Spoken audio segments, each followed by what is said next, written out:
ناظرین کرام، میرے محترم اسلامی بھائیوں اور بہنوں، ہم اس طرح سے نماز عید ادا کرنے پر غم اور فکر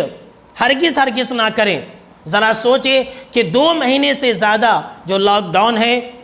اللہ رب العالمین نے ہمیں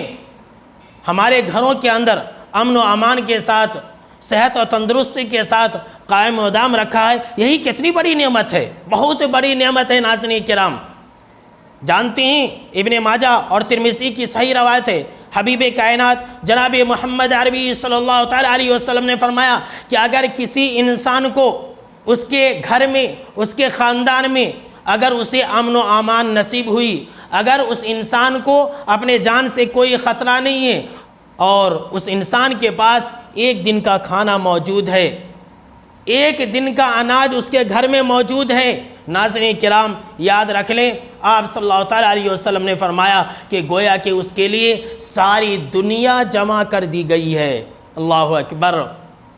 سامعین کرام، برادران اسلام، اس کرونا جیسی مہاماری کے دوران جب پوری دنیا بند ہے، پوری دنیا کے اندر لاک ڈاؤن ہے، اگر ہم نے 2 مہینہ سے 3 مہینہ تک اگر پیٹ بھر کے کھایا ہے تو یاد رکھ لیجئے گویا کہ ہمارے لیے پوری دنیا اکٹھی کر دی گئی تھی، پوری دنیا کی دولت ہمارے لیے حاصل تھی۔